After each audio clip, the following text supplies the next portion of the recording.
See, kui pingeline näiteks periood praegu sportlasel on, võib siis liigseid lihaspingeid tekitada ja selle pinnalt on ka need vigastused natukene kiiremalt tulema. Et kindlasti hea rüht ja ergonoomilised seismisasendid, istumisasendid, ka koolikoti kandmised, ka spordikoti kandmised. Mida te tahate noored saavutada? Kõrgeid tulemusi, siis tuleb järjepidevalt tööd teha, kui need püstolid ja rullid ikkagi päris süvakihtideni ei ulata. Ja nagu näeme ka rühist, millised on potentsiaalsed asendid, milles see inimene on viibinud kuid ja lõpuks ka aastaid. Või tõesti, kui on natukene puhkepäev, et kuskile basseini ujuma või sauna või vanni, et see lõdvestab lihast. Vahel võib. Aitäh märkusest, ehk et tegelikult ongi vahel võib. Tere tulemast meie podcasti 4. episoodi. Täna on meiega siin üks eriline külaline, kuid enne veel, kui me teda tutvustame, siis tahame tänada meie stuudio sisustajat Vilbelit. Nii, ja nüüd siis liigume meie külalise juurde. Meie tänane külaline on Doris Vahtrik, tere! Tere. Ma tegelikult natuke küsisin ChatGPT käest, et ta teeks sinust väikese tutvustuse, nii et ma loen selle nüüd sulle ette ja siis sa ütle, kuidas tal see välja tuli. Nii, ChatGPT ütleb, et Doris Vahtrik on füsioterapeut ja Tartu Ülikooli sporditeaduste ja füsioteraapia instituudi lektor. Ta on aktiivselt panustanud Eesti füsioteraapia arengusse, olles olnud Eesti Füsioterapeutide Liidu kutsekomisjoni liige ja esimees. Ja siis veel ChatGPT ütles, et sa oled noorena tegelenud korvpalliga. Vastab tõele. Kuidas sul läheb täna? Kuidas sul on läinud? No korvpalli me enam ei mängi, aga sporti armastan ikka. Kus sa tuled praegu näiteks? Kuna täna on laupäev, siis ma käisin Veespaas lõõgastumas. Mõnus. Nii, enne veel, kui me läheme nüüd päris küsimuste juurde, siis on meil traditsiooniks saanud, et me teeme väikse soojendusmängu. Nii et me küsime sult 10 küsimust ja sa võiksid neile siis võimalikult lühidalt kiirelt vastata. Nii, esimene küsimus. Kas hommik või õhtu? Hommik ja õhtu. Kumb on olulisem, kas soojendus või venitus? Soojendus ja venitus. Lemmiksnäkk? Kirstomatid. Kas kuum saun või jäävann? Kuum saun. Kas oled pigem rutiini inimene või vajad pidevalt sellist vaheldust? Olen rutiini inimene. Mis su lemmik aastaaeg on? Suvi. Mis on su go-to hommikusöök? 4 viljapuder. Kes su lemmik laulja on? Rihanna. Kas sa tunned kohe ära, kui kellelgi on rüht paigast? Enamasti küll, jah. Kas sa venitad enne igat oma trenni? Ei venita. – No selge, sellega on meie soojendusküsimused läbi, ehk siis alustame kõigepealt siis... Hanna ma vahetaks välja. See tuli laupist. Ei saa vahetada, väga vabandan. Siiri sisask pange. Paneme. Vabandust.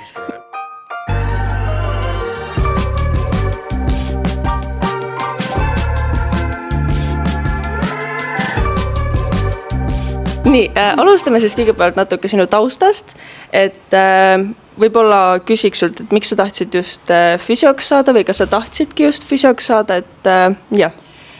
No see juba kuulub ajaloo klassikasse, see küsimus või see vastus. Ehk et siis, kui mina olin üliõpilane, siis füsioteraapia eriala veel Tartu Ülikoolis ei õpetatud, õpetati liikumisravi eriala. Ja siis, kuna ma olin ise sporditüdruk olnud ja siis see tundus igati loogiline, et ma nagu siis kehakultuuriteaduskonda lähen ja kuna tõesti 3. kursusel sai spetsialiseeruda liikumisravi erialale, siis ma selle valiku tegin ja olen väga tänulik, et ma seda teed olen astunud. Aga mis sind näiteks motiveerib üldse seda füsiotööd tegema? No kõige rohkem ikka tänulikud patsiendid või tänulikud sportlased. See on absoluutselt kõige rõõmu nagu tekitavam aspekt tööpäevas. Võib-olla milliste alade sportlastega sa tegelenud oled või kui lai see sinu sportlaste ring on? Valdavalt kergejõustiklased ja jalgpallurid, aga on olnud ka jalgrattureid, mõned sulgpallureid, niisugused üksikud alad esindajaid on olnud, aga ikkagi läbivalt jalgpallurid ja kergejõustiklased. aga sa ise oled tegelenud korvpalliga, on õigus? Räägi natuke sellest, millal sa sellega tegelesid või kui tõsiselt ja räägi natuke. No eks see maja on minu lapsepõlvekodu siin, teine lapsepõlvekodu, seesama Turu tänava spordihoone ehk et 4. klassis oli 4. klassi lõpp, hakkas paistma, isa võttis käest kinni ja tõi mind siia korvpallitreeneri juurde ja siia ma jäin ja 2 nädala pärast läksin juba esimesele võistlusele, kuigi ma ei osanud veel midagi mängida, aga võeti võistlustele kaasa. Ja jällegi tänu oma isa niisugusele aktiivsusele ma käisin tegelikult isa trennides kaasas ja noh, eks meestega koos treenimine natukene nagu andis mingit tõuget juurde ja ma jõudsin ka Eesti koondisesse oma nii-öelda neidude vanuses. Nii et mängisin ka veel Tartu Ülikooli korvpallinaiskonnas ja pärast seda enam mitte nii aktiivselt. Aga kuidas sa sattusid üldse korvpalli? Kus sa leidsid selle nagu... No, ma räägingi, et isa oli mul ka korvpallimängija ja isa tundis seda naistreenerit, väga armas inimene. Okay. Aga kas, kui sa olid siis korvpallur, kas sul ka tuli mingeid vigastusi, millega sa pidid tegelema? Nii, siis kui sa olid korvpallur, siis kas sul tuli ka mingeid vigastusi, millega sa pidid tegelema või?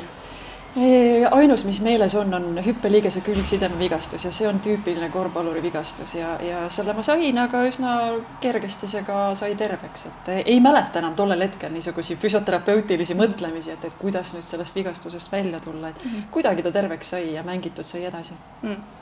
Läheme nüüd siis edasi võib-olla nagu järgmise ploki juurde, et mida võib-olla sportlased just saaksid, kus sportlased saaksid midagi kõrva taha panna. Et oskad sa öelda, millised on sellised tüüpvigastused nii hüppajatel, sprinteritel ja pikama jooksjatel, et millal nad peaks erilist tähelepanu pöörama? No, nüüd küsimus oli erinevate spordialade nii-öelda siis valdkonnad, igal ühel on neil natukene spetsiifilisemad, aga kui me kergejõustiklastest räägime, siis on ikkagi need reie tagaküljed on ületoonuses, pinges, ületreenitud ja noh, kui me ka hüppajatest räägime, siis ka kõik selline pöiategevus, mis on koormav, mõjutab nii varba painutaja kui säärelihaseid ja sinna need valud ja teinekord ka väiksed rebendid tekivad. Aga kuidas näiteks sportlased saaksid neid ära hoida või kas sul on mingid nõu anda, et kuidas neid vältida? No füsioterapeutiliselt tuleb kõigepealt hinnata selle sportlase siis selle natukene siis valutava või ebamugavust tekitava näiteks reie tagakülje lihase seisund. Siis ütleme sellise lihaspingete seisukohast on hästi oluline pakkuda sportlasele süvakudede terapeutilist massaaži ja pärast seda tehakse siis vastavad jõuharjutused, mida siis koos sportlasega teeme ja siis samad soovitused läheksid talle ka kaasa natukene treeningsaali. Ehk et ta oskaks ise juba nagu pingete tekkimise ajal endale natukene siis nende harjutustega leevendust pakkuda. Kas on ka midagi, mida treener saaks ära teha, et vigastusi vältida või? No treenerite puhul on ju nii palju, kui mina olen väga kenade treeneritega nii-öelda siis natuke kaudselt koostöös olnud, sest läbi sportlase ma näen, et treenerite koormuste jaatuvus või tähendab see, kuidas nad jaatavad teile koormust, on olnud minu meelest väga nagu eeskujulik ja väga nagu, ütleme siis nagu rõõmu valmistav, ehk et siis mina ei näe täna oma töös selliseid sportlasi, kes on nagu väga ülekoormatud, ehk et treenerid oskavad neid koormusi jagada, eks nad siis ju treenivadki väga mitmekülgselt oma sportlasi, mille kordan veel, et väga tunnustan täna treenerite nagu siis tegevust. Aga kui tihti sa arvad, et näiteks sportlane peaks käima massaažis või füsioterapeudi juures? Kui oluline see nagu on? See on individuaalne ja see on ikkagi lähtuvalt siis selle sportlase kõigepealt sellisest nagu tugiliikumisaparaadi individuaalsest iseärasusest, pluss veel siis nendest, kas need treeningkoormused on siis hakkavad minema natukene suuremaks või siis vastupidi sportlane saab ise oma nii-öelda lihaste ja liigestega hakkama, ehk et sellele ei saa anda vastust, et tal peab olema kindel regulaarsus ikka siis, kui on vajadus. Aga mis sa sellest arvad, et näiteks kui sportlane pole käinud kunagi füsioterapeudi juures ja tal otseselt ei ole ka nagu kuskilt ei valuta või midagi, kas sa arvad, et ikkagi oleks nagu oluline nii-öelda kontrollis käia, et kas kõik on hästi või nii-öelda ennetada mingeid vigastusi, et kas see on nagu oluline või? no tavaline on ikka see, et kaebusega jõuab inimene või sportlane füsioterapeudi juurde ja kui sealt tekib nagu see arusaamine, et aga tulevikus või natukene hiljem võiks, eks ole, ennetuse mõttes füsioterapeuti külastada, siis on tere tulemast, et tule vaatame jälle üle, eks ole, nii sinu rühi, kehahoiu, lihasseisundi, et siis ei tuleks seda vigastust, eks ole, sealt varakult juba. Et otseselt nagu ilma kaebuseta tavaliselt ei tulda? Aga võiks või? Ma ei oska öelda, eks see on, eks need füsioterapeudid on ka koormatud, ehk et ka nendel on need tööpäevad on päris pikad ja pingelised, aga teisest küljest jah, võiks. Kui me niimoodi ilusas maailmas elaksime, et ikka võiks jah, sest et ikka me näeme nagu inimese sellise anatoomilise iseärasuse järgi need väikesed vead üles, mis võivad tulevikus meil hakata neid vigastusi andma. Mul tekkis ka selline küsimus, et peale nagu treeningu, kas on ka mingid teised faktorid, mis mängivad rolli sellele, et kas tekib vigastus või mitte, et näiteks kas toitumisel on mingi kas toitumine kuidagi mõjutab näiteks vigastuste teket? No inimene on ju tervik ja siin ei saagi tõesti ainult rääkida vigastuse ennetamisel ainult lihashooldustest või õigetest harjutuste valikutest. Inimese vigastusi võib mõjutada ka tema vaimne tervis. Ehk et siis ka see, kui pingeline näiteks periood praegu sportlasel on, võib siis liigseid lihaspingeid tekitada ja selle pinnalt on ka need vigastused natukene kiiremad tulema. Aga toitumine on täpselt samamoodi väga-väga oluline aspekt, ehk et saada vajalikud toitained kätte, selleks on meil vaja natukene teadmisi toitumisest ja läbi selle muidugi siis me saame ju heade toitainete pinnalt ikkagi maksimaalselt oma treeningutesse panustada, ehk et meil oleks energiat, et meil oleks piisavalt, eks ole, lihastöö jaoks vajalikke aineid. Aga räägi natuke veel sellest nagu füsioteraapiast kui sellisest, et nagu ikkagi on ju, ma ei tea, mina näiteks kunagi arvasin, et lähen füsioterapeudi juurde ja siis ta nagu annabki mingid harjutused, et tee seda ja seda, aga tegelikult on ju ka oluline on massaaž ja üldse see nagu vaatlus, et rüht ja kõik see, et räägi nagu sellest tööst, et mis sa näiteks teed sportlasega? No iga patsiendi siis hindamine, nii ka sportlase esimene nii-öelda siis kohtumine algab füsioterapeutilise hindamisega, ehk et see on täiesti meie eriala õpikutesse sisse kirjutatud. Kõigepealt me võtame anamneesi, ehk et küsime, mis mure on, siis me vaatlemegi sedasama kehahoidu. Kehahoidu, alajäseme ja ülejäseme telgasid, ehk et selle pinnalt me saame juba ainuüksi vaatluse pealt öelda, kus on liigsed lihas nii-öelda pinge kogunemised ja mis lihasgrupp see on natukene nagu vähe tööd teinud, ehk et natukene nõrgad lihased. Ja edasi läheb kas siis liigese liikuvuse hindamised, lihasjõu hindamine, lihastoonuse, lihase pikkuse hindamine, natukene on vajadusel teinekord tasakaalu vaja hinnata, kõnnimustrit või siis jooksu- ja hüppetehnikat, et sõltuvalt sellest, millise sportlasega on nüüd tegemist ja milline on siis see hindamise nagu kokkuvõte, ehk et siis selle pinnalt hakkame siis otsustama, et kas sulle pigem teeme massaaži, sest sa oled ületoonusest, su lihased on väga pinges või vastupidi, nüüd oleme jõudnud nagu lihaspingete leevendamisega sinna, et nüüd oleks õige aeg hakata neid lihasjõudusid jälle kasvatama, ehk et siis nüüd treenime sinu lihased tugevamaks ja selle pinnalt sa saad teha oma sooritusi võimsamalt ja osavamalt. Ehk siis ei ole ainult see, et saan mingid harjutused ja teen neid kodus, et on ikka palju suurem töö? No ikka jaa, harjutused võivad teinekord ka natukene haiget teha, sellepärast, et veel kord ütlen, kui lihased on kõrges toonuses ja pinges, siis sinna uuesti nagu niisuguse, ütleme, hantliga või jõusaali harjutusega raskust peale pannes või nagu koormates, pigem võib-olla me teeme hoopis natukene kahju selle liigse jõuharjutuse nagu forseerimisega. Olles ise sportlane, siis ma olen kuulnud, et vahel trennis on ikka nii, et miski on valus, sa ütled treenerile, aga treener ütleb, et las ta tee ikka ära. Et kas selline läbi valu treenimine on nagu okei või on see pigem, tuleb ettevaatlik olla? No jällegi on individuaalne, ehk et siis veel kord, kui sellel sportlasel on ka taustaks natukene lihtsalt vaimselt natukene keerulisem periood, koolis on natukene palju antud õppida või on, eks ole, niisugune Mingil muul moel, võib-olla on kõht tühi ja siis võib-olla võimendubki igasugune ka lihaspinge natukene nagu liigse valuna, siis selle valu ilmselt vast ikkagi see trenn nagu sportlane elab üle, aga kui seal on ikka tõsisemad, juba nagu see valu ei ole enam niisugune, et soojendusega läheb paremaks ja juba kui ma teen põhiharjutusi, mul enam ei ole valus.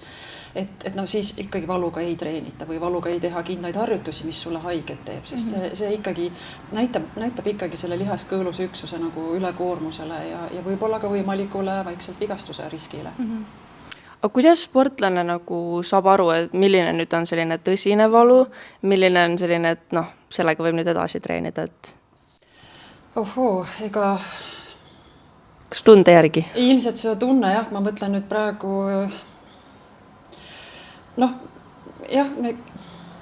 kergejõustiklaste puhul ikkagi see tunne, eks ole, ütleb ära, et nüüd on pinged sees ja nüüd siis kas sa pöördud füsioterapeudi poole või siis korraks võtad ise natuke treeningkoormusi maha.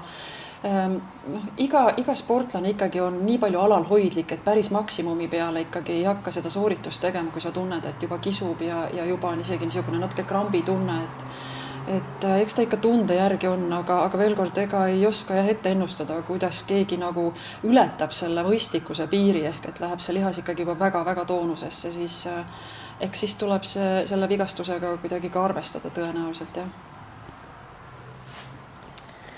Aga meil on praegu nagu võistlusteks selline ettevalmistav periood ja need treeningkoormused on suuremad ja nii, aga kas sul on nagu mingeid nippe, et kuidas paremini näiteks trennidest taastuda või mida me ise saaksime teha, et nagu võib-olla järgmises trennis jälle olla nagu võimalikult puhanud ja...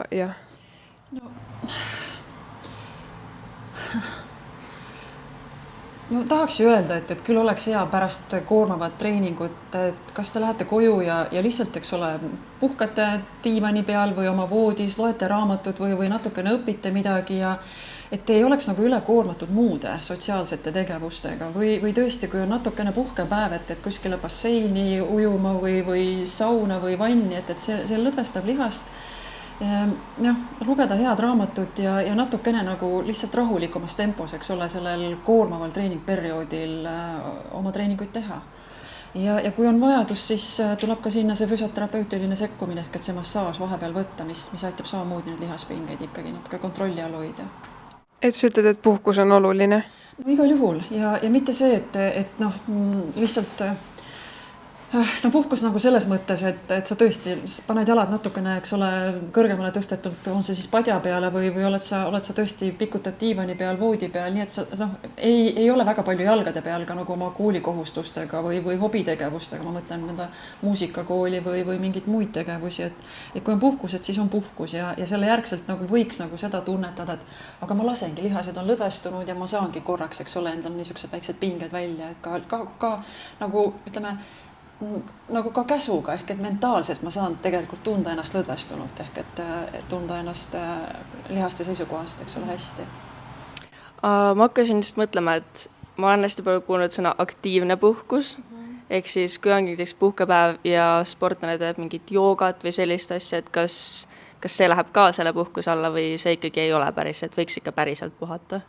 Ma ei saa seda niisugust retsepti anda, kellele nüüd, eks ole, ärge kindlasti tehke joogat, ärge kindlasti tehke pilatest, et vastupidi, kui sinus on energiat ja kuidas on sul muu töönädal läinud või koolinädal läinud, et see jooga võib anda väga head veel niisugust lihase venitust, ka teinekord süvalihaste aktiivsust juurde, et jällegi see on nii individuaalne on see vastus, mis ma teile siin praegu ütlen, et kui tunned, et tahaks minna joogasse ja energiat on, siis seda teha, kui vastupidi on ikkagi nii klaas on tühi, siis pigem ikkagi puhata. Nii et peaks enda keha siis tunnetama, et... küll. Aga et sportlane siis ise nagu taastuks, kas massaažipüstolist või sellest rullimine massaažirulliga, kas sellest on ka mingit abi? No kui need vahendid on loodud, siis mingi abi on ja eks need ongi selliseks perioodiks, kui sportlane on nii-öelda siis iseseisev, eks ole, oma treeningutes ja ka oma lihaste hoolduses. Et kui sul on massaažirulli kohta teadmisi ja sul oled saanud, eks ole, õpetust või sind on juhendatud, siis igal juhul saab sellega oma lihaseid hooldada. Massaažipüstoliga täpselt samamoodi. Väga palju sportlased nad võtavad laagrisse kaasa need püstolid, sest et oma lihaseid seal natukene leevendada, pehmendada. Aga vajadusel tuleb ikkagi sellise terapeutilise süvamassaaži nii-öelda siis teekond ette võtta, et need püstolid ja rullid ikkagi päris süvakihtideni ei ulata. Aga sa nüüd rääkisid sellest, et tuleb nagu õigesti teada, et kuidas rullida, et kas siis saab ka valesti rullida? No vale on see, kui minnakse võib-olla väga ütleme siis valusale lihasele natukene jäiga rulli peale, ehk et ka sealt võib siis homseks võib natukene põletikulaadseid protsessi tekkida ja on paar päeva ikkagi ei ole hea enesetunne, võib-olla isegi natuke lonkamiseni jõuda. Aga suures osas jah, midagi väga valesti seal teha ei saa. Aga nüüd, kui näiteks korraks mõelda nende peale, kes nagu ei ole sportlased, igapäevaselt spordiga ei tegele, aga et tahaksid ikka nagu terved püsida, siis kas sul on neile ka mõni soovitus, mida nad iga päev võiksid ise teha, kas mõni venitusharjutus, kui on näiteks kuskilt valus või liikumine on oluline, et nagu mis sa neile soovitaksid? No jällegi siin ma olen hästi indiviidi põhine, et selliseid üldiseid soovitusi WHO kohaselt võiksime me kõik liikuda, eks ole, mitukümmend minutit päevas aga need venitused või kindlad harjutused tulevad ikkagi siis kõne alla, kui on probleem. Ehk et alles siis hakatakse neid ütleme, inimene hakkab abi otsima ja siis on, kui ta sinna füsioterapeudi poole on pöördunud, küll siis need jutud tulevadki, et ole kena, et praegu vähemalt sellisel ühekuulisel perioodil, et ole hea, et kolmel päeval nädalas natukene siis treenime su lihasjõudu ja pärast seda siis venitame ka. Ehk et niisugust külma lihast niisama nagu kontoris venitada, eks ole, kellel on kaelad õlapöötmed pinges, et ole hea, nüüd venita näiteks oma turjapealseid lihaseid.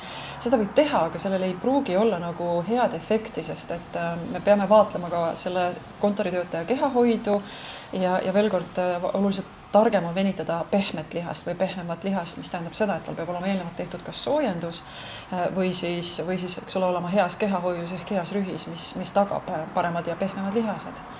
Et ma ei saa niisugust üldistatud jah, et kõik peaksid pärast hommikusööki venitama reie tagakülje lihased, et päris nii vist ei ole need asjad. Aga ma praegu hakkasin mõtlema, et ikka on ju noored, kes võib-olla spordiga ei tegele, aga tahaksid hakata käima jõusaalis, et kuidagi saada lihaseid või nii.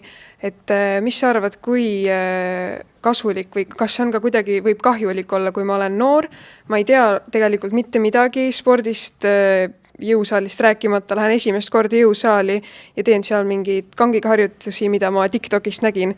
Et kas see nagu võib ka kuidagi kahjulik olla või mida see võib nagu tekitada? Tunnustuseks ja kiituseks väga palju noored käivad jõusaalis. Väga paljud jõusaalid on tõesti noori inimesi täis.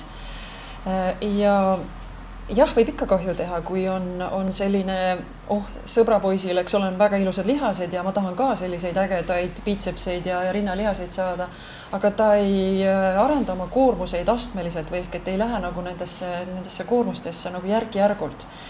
Ja tulemus on valu või ka jällegi jõuan sinna, nii et isegi biitsepslihase kõõluse rebendini, aga veel kord arukas ja kehakuulev noor inimene päris nii suurte koormustega siis edasi ei treeni, vaid hakkab natukene uurima, et mis toimub ja kuidas saaks natukene oma pingeid leevendada.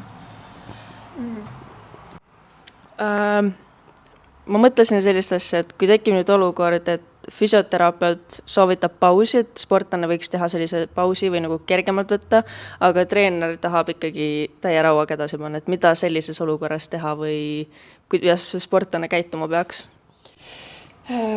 Jälle ma ei anna teile head vastust, et selles suhtes on ju hästi erinevad näited on, kui on äge põletik ja see äge põletik juhtus täna, eks ole, kõrgushüppel ja homme on vaja minna näiteks tõkkejooksule, ma räägin näiteks mitmevõistlusest, siis füsioterapeut ju näeb, et see kõõlus on seal nii valus ja nii põletikuline, et ta isegi ei saa normaalselt kõndida, et kuidas ta saaks ju siis homme joosta. Meil on näide, kus üks sportlane läks jooksma, ehk et siis ta ikkagi võtab ennast nii palju kätte ja ta teeb selle soorituse ära, aga ta lonkab ja valutab pärast ikkagi edasi. Ja ega siin on selge, treener ei saagi öelda, et nüüd tuleb sul see võistlus lõpuni teha, see on selge, et hetkel on vaja ikkagi see vigastus ägedast faasist sinna alaägedasse ja nii-öelda siis ära ravida. Aga nüüd see teine äärmus või teine nagu näide oleks see, et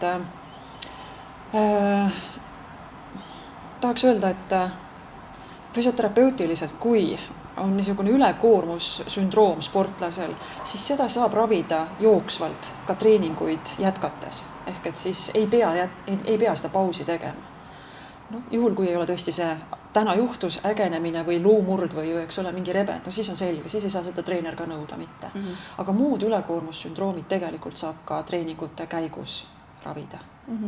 Kui sa rääkisid nüüd sellest, et võistluse sees juhtus, et näiteks ongi peale kõrgushüpet on miski valus, aga on järgmisel päeval vaja starti minna, kas siis on ju kindlasti palju suurem risk ka see, et midagi läheb veel hullemaks? Absoluutselt. Siis peab nagu sellega justkui arvestama, et äkki homsel stardil tekib sinna rebend.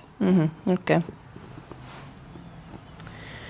Aga nüüd selline küsimus, et mõnel inimesel ikkagi, või ma tean päris paljudel, päris tihti on peavalud, mis on siis põhjustatud võib-olla siis mingist hoopis pingest kuskil mingis lihases. Et kas oskad nagu öelda, et millest need võivad tüüpilisemad peavalud siis tekkida või kuidas neid nagu saaks leevendada ise?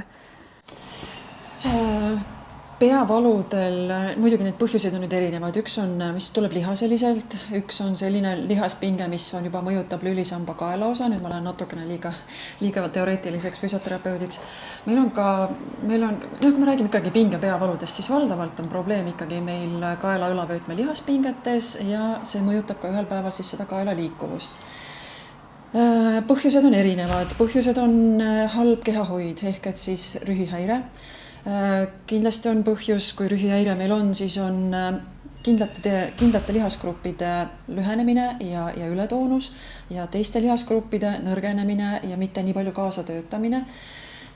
Edasi on stress, on üks peavalu põhjus. Vähene vedeliku tarbimine, ka toitainete puudus.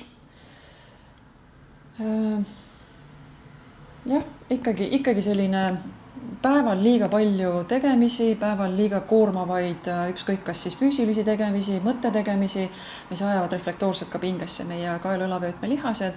Selle pinnalt ei ole hea verevool, ei kaelas õlavöötmes ega ka pähe ja võt siis need peavalud, kes siis eks ole kurdab oimu piirkonda, kes on lauba piirkonnas, kes on kukla piirkonnas, et nad on valdavalt ikkagi lihaselise nii-öelda siis tekkepõhjusega. Ma olen ka sellist asja kuulnud, kui räägida korraks kooliõpilastest, et ikkagi on neil päeval päris rasked seljakotid seljas ja ikka ei viitsi ju väga nagu panna korralikult seda selga niimoodi, et 2 seda sanga nii-öelda korraga nagu õlgadel, et ikka ju võtad ühe õla peale kuidagi niimoodi viltu kõnnid ja et kas see nagu ka kuidagi võib mingit probleemi tekitada, mingit pinget? Lisaks sellele koti kandmisel on ju ka need nutiseadmed, kurjajuur, ka see sama laptop ehk et siis väga nagu nii-öelda siis allapoole vaatavalt, eks ole, oma arvutikasutused. Ja isegi jah, kui seda seljakotti ei viitsi, eks ole, niimoodi ergonoomiliselt omale selga panna, siis eks siis aeg näitab, kuna see pea valutama hakkab ja kuna sa siis oma kaebusega ükskõik kas siis perekonnaringis räägid, et mul on paha olla, pea valutab või see jõuab juba perearsti vaatevälja või see jõuab siis füsioterapeudini. Ehk et jällegi, kõik on nii individuaalne, kuna kellelgi, eks ole, peavalu nagu esineb ja milliste tegurite nagu taustal.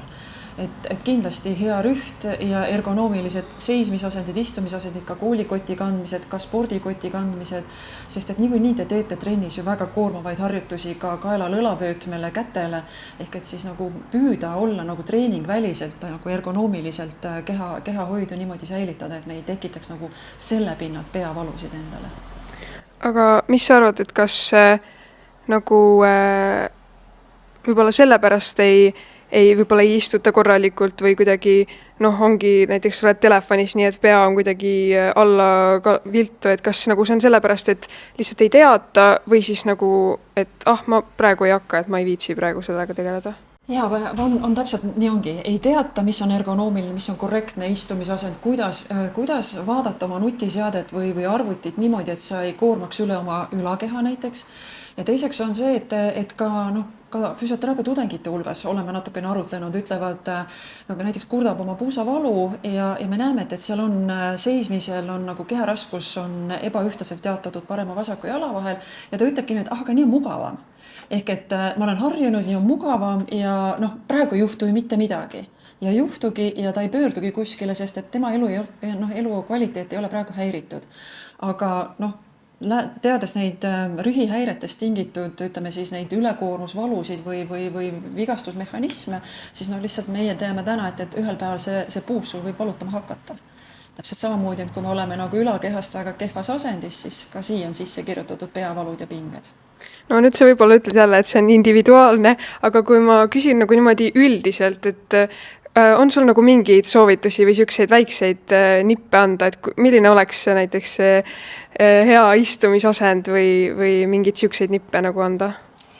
Eks need ei olegi nipid, need on täiesti kindlad teadmised eriala kirjandusest ja tegelikult kõige ergonoomilisem ongi istuda niimoodi, nagu te siin praegu istute. Muidugi natukene, eks ole, lihtsalt on hetkel, eks ole, nõuab natukene selle laptopi kasutust, aga muus osas on alaselg on toetatud vastu tooli selga, teil on puusaliigeses, on praegu ilus täisnurk, sul on põlveliigeses täisnurk ja sul on labajalad on maas. Ehk et siis tegelikult siin on kõik on väga korrektne, sulle on pea ja õlavööde on ka kenasti sirutatud asendis. Aga see, kuidas sina istud? Vahel võib. Aitäh märkusest, ehk et tegelikult ongi vahel võib. Et selles suhtes, et ega ma valdavalt ei istu niimoodi, et valdavalt ikkagi, kui ma teen oma kontoritööd, siis ma istun täpselt nii, nagu ma praegu Liisule nagu siin soovitasin. Ja kui saaks nüüd natukene, selle ekraani või ka selle nutiseadme natukene nagu paremini omale siia vaate välja, et siis on nagu juba väga suur töö on tehtud. Et ma siit võib-olla võtaks siis kaasa selle, et oled sa kas siis sportlane või mitte, et võiks vaadata üle, et mitte just kogu aeg siis jälgida, aga võib-olla vahepeal jälgida, et kui telekat vaatad, et siis kuidas oled või kuidas istud ja et ka arvuti oleks siis õigel kõrgusel, kui tööd teed. Sest tavapatsient tuleb, mitte sportlane näiteks, tulebki vastuvõttu, tal on natukene, eks ole, sellisest rühivaatusel on märgata, et ta on kuidagi nagu lihastoonus on näiteks paremale poole on liiga pinges. Ja siis natukene temaga vesteldes siis selgub, et tal ongi televiisor on rohkem paremale poole vaates ja jalad on natukene, eks ole, vasakule poole ennast sirutanud ja me näeme ka rühist, millised on potentsiaalsed asendid, milles see inimene on viibinud kuid ja lõpuks ka aastaid. Et selles suhtes et kui nagu sportlastest rääkida, et siis püüdke nagu treeningu välistel hetkedel olla võimalikult heades ergonoomilistes asendites, siis te nagu ka vähendate oma ülekoormusvigastusi. Okei. Võib-olla küsiks natuke just selle füsioterapeudi töö kohta, et on see nagu raske töö? Nii võib-olla vaimselt kui ka füüsiliselt. Kindlasti on, kui tööpäev on pikk, siis ta on kindlasti ei saa salata ja eriti veel, kui sinu üks tööriist on massaaži tegemine. Et see ja miks need inimesed nagu füsioteraapiasse sageli tulevadki, ikkagi on valud ja pinged ja nii-öelda vaevused, aga nende vaevust nii-öelda siis tekkepõhjus, nagu ma ütlesingi varem, juba on lihaseliselt ehk et siis me oleme lihaseid, eks ole, üle koormad nagu valdavalt. Ja muidugi, kui on esimene kohtumine patsiendiga, siis sa pead ikkagi endast maksimumi andma, et aru saada, mis selle patsiendi põhiprobleemid on. Järelikult ma pean analüüsima, järelikult ma pean seda mõttetööd tegema, inimesega suhtlema ja kogu füsioteraapia protsess tähendab ikkagi suhtlemist. Pluss see, et milliste teadmistega ta siit minu pärast nüüd ära läheb, kas siis treeningsaali või koju. Et see on jah väsitav ja no teisest küljest ütlengi, et see valmistab hästi palju rõõmu, sest et meil on niisugune väga vahva eriala, kus me saame ilma ravimiteta, ilma, eks ole, niisuguse, jah, ikkagi ütlen, niisuguse konservatiivse meetodiga nagu aidata inimestel ikkagi oma hobidega tegeleda, oma põhitegevustega tegeleda niimoodi, et rõõm säiliks. aga ma kujutan ette, et noh, sinu tööpäev, seal võib olla ju päris palju nagu erinevaid kliente või noh, patsiente, kellele sa teed siis massaaži, noh, ma nüüd räägin sellest füüsilisest, et päriselt kätega nagu teed massaaži, et kas, kui väsinud sa ise näiteks oled õhtul, noh, nii vaimselt kui ka füüsiliselt või mida sa teed, et kuidagi ise nagu ennast nagu lõõgastada või kuidagi, et neid pingeid nagu endal vähendada? Noh, kuna te teate, siis ma ei tööta ainult füsioterapeudina, ehk et siis ma töötan füsioteraapia eriala üliõpilastega ja need on nagu õppepäevad, kus ma patsiente vastu ei võta, ehk et siis see on periood, kus ma siis noh, ei väsi füüsiliselt niimoodi. Aga kui mul on nagu pikem patsientide vastuvõtupäev, siis ma veel kord, noh, ennast peab oskama lõdvestada ja nagu ma enne mainisin, ma täna käisin natukene spaas lõõgastumas, aga see ei ole mingi eriti nagu tihe nagu traditsioon käia kuskil nagu lõõgastumas, aga teisest küljest jah, ma oskan iseendal täpselt samamoodi teha terapeutilist massaaži, ma tean, mis on ergonoomilised istumisasendid, seismisasendid, ehk et siis, kui mina natukene nagu pingesse lähen, siis see on päris pika aja jooksul ja eks selline väike aja mahavõtmine, no see on minu jaoks on täitsa tavaline ja ma saan sellega hakkama veel. Mul tekkis ka selline küsimus, et noh, kui sul on ikkagi mitu klienti või patsienti siis nagu päeva jooksul, et sul peavad ju käed ikka päris tugevad olema või kuidas see on, et kas füsiod peavad ka jõusaalis käima või mingeid harjutusi tegema? Noh, kui ma olen jõudnud nagu oma näiteks pika tööpäevaga ja palju on nagu niisugust manuaalseid tegevusi patsientidega, siis ega ma tollel päeval jõusaalis antlit kätte ei võta ja kummilinti ka kätte ei võta, sest et siis ma veel kord juba kordasin ennast, et ma ajan oma lihased veel rohkem pingesse. Ehk et jõusaalis ma käin, küll aga ma teen seal rohkem niisugust aeroobset treeningut, jalalihastele teen jõudu, kehatüvelihastele teen jõudu ja kui mul ei ole käed pinges, ma teen loomulikult kätele ka jõuharjutusi.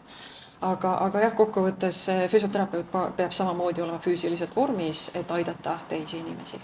Nii et siis seal on põhimõtteliselt ka nagu kriteerium, et mõned inimesed ei saa olla füsiod, kui keha ei pea vastu või käed ei pea vastu? No, teie näete praegu ainult sportlastega võib-olla seotud füsioteraapiat. Meil on väga erinevad valdkonnad, kus füsioterapeudid töötavad. Näiteks laste füsioterapeudid, nad väga ei tee massaaži.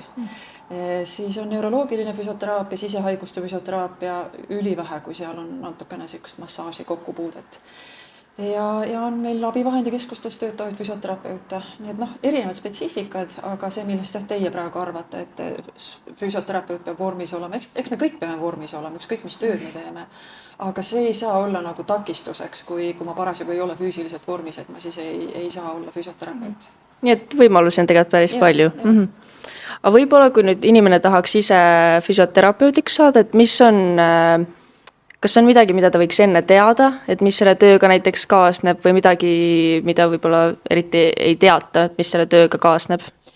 Kuna füsioteraapiat kui niisugust eriala on õpetatud vähemalt Eestis siin aastast 2000, ehk et siis 25 aastat, siis näiteks kui meil tudengitel käivad gümnasistidest tudengivarjud, siis ma olen ikka küsinud, et kas ise oled kokku puutunud füsioteraapiaga, siis noh, võiks öelda, et suurem osa nendest on käinud ise füsioterapeudi vastuvõtul juba. Või siis ikkagi on kuulnud, mis asi see füsioterapeudi töö on. Et eks, ja kui ta ei ole kuulnud, siis hakkab ta esimesed kursused seda järjest kuulma.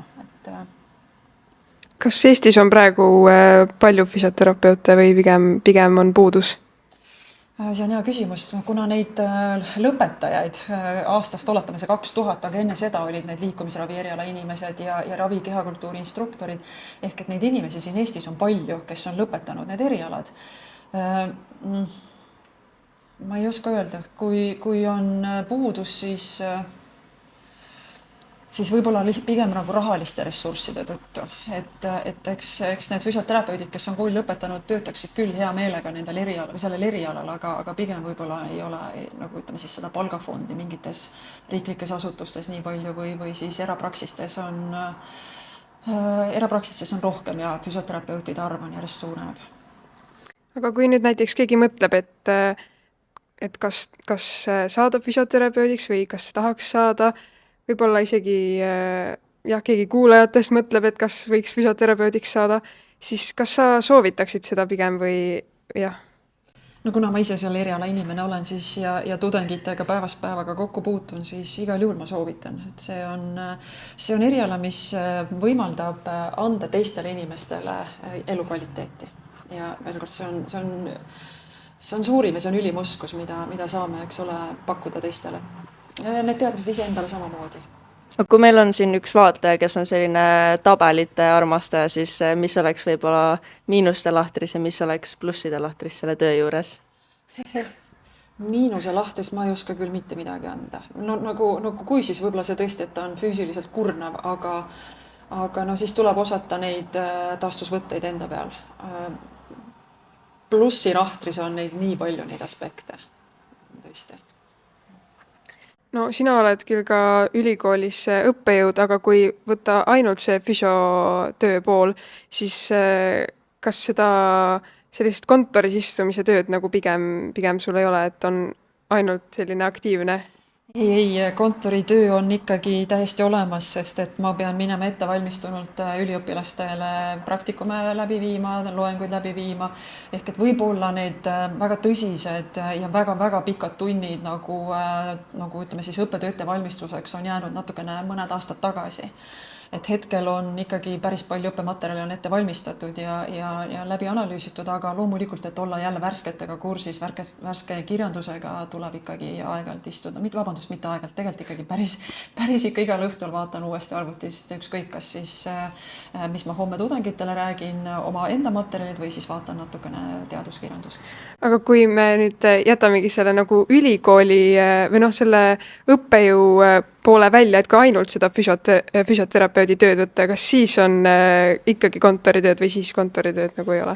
Ja no ma ei saa nüüd päris nende inimeste eest rääkida, aga eks ka nemad peavad natukene kirjandust lugema, sest et füsioterapeudi kutse on ikkagi elukestev nii-öelda ka siis enda enesearengu nii-öelda eesmärgil seotud kutse. Et eks ka nemad kindlasti loevad ja võib-olla rohkem ka siis võrreldes õppejõududega kindlasti vähem. Nemad võib-olla õhtuti nii mitmeid tunde ei pea arvutis olema, aga eks nendel on lugemist samamoodi vaja. Sa rääkisid natuke, et õhtuti sellist uurimust teha, aga kas sa siis oled see, kes võtab ka koju töö kaasa või sa oled see, kes teeb koha peal töö ära ja siis, et koju ma mitte midagi ei võta, et kodus ma puhkan? No kui mul on näiteks 3 praktikumi päevas või mul on 6-7 patsienti päevas, siis ma igal juhul pean õhtul kodus tegema. Ehk et ma lihtsalt nendel aegadel, kui mul on kontakt ükskõik kas tudengiga või patsiendiga, ma lihtsalt ei saa olla arvutis. Et jah, paraku minu töö on küll ikkagi õhtud, nädalalõpud on teooriatöö. Mul tekkis selline mõte, et kas sul on tulnud ette sellist asja, et mingi füsio on kuidagi hullemaks kellegi seisu teinud või mida siis teha või jah, on sellist asja olnud? Ei niimoodi. Ma olen ka tudengitele rääkinud, et me ei hinda, me ei arvusta kaaskolleegide tegemisi, et isegi kui ma võib-olla seda natukene aiman, mis seal on, siis ma pean ikkagi valima, mis ma patsiendile või sportlasele räägin ja veel kord, me keegi ei tea, mis on, kuna see töö on vastastikune, eks see sõltub nii sinust kui minust, et ega me keegi ei tea, millisel hetkel, eks ole, see seisund võib natukene nagu võimenduda või halvemaks minna ja me ei saa 100% öelda, et see on nüüd kellegi ütleme siis töö tagajärg, et veel kord ka patsiendi enda vaimses seisundis võib olla natukene nagu keerulisi hetki, kus ta hoopiski võimendab oma valusid. Et ei, me oleme ikka katsume viisakad olla oma kolleegide suhtes ja täpselt samamoodi loodan, et ka minu nii-öelda siis patsientide kaudu, eks ole, minu teised kolleegid saavad nagu suhtuda ikkagi lugupidamisega üksteisesse. Lõpetuseks ma võib-olla küsiksin sellist asja, et kui sa saaksid midagi Eesti noorsportlastele südamele panna, et mis see siis oleks? Ohoh, mis ma peaksin südamele panema? Olge rõõmsad, aktiivsed, toredad, noored, osake puhata, osake rõõmu tunda. Oi, see oleks praegu niisugune. Mida te tahate, noored, saavutada? Kõrgeid tulemusi, siis tuleb järjepidevalt tööd teha, tuleb leida see tasakaal, eks ole, nende koormuste suurendamisel ja jällegi, eks ole, natukene võistlusvälistel pausidel, natukene lubatagi kehal puhata. Et te olete ise ju nii vahvad tüdrukud, küll te tegelete ühe hobiga ja teise hobiga, mis teie hinge rõõmustab ja teie keha toidab, et klassikalised toredad Eesti noored, kes ajate oma asja nii vahvalt ja väga tublid noored olete. et tuleb leida midagi, mis teeb rõõmu ja okei. Aga meil oli väga tore sinuga rääkida ja siit on kindlasti väga palju kaasa võtta erinevaid õpetusi ja mõtteid, nii et aitäh, meil on väga hea meel, et sa tulid.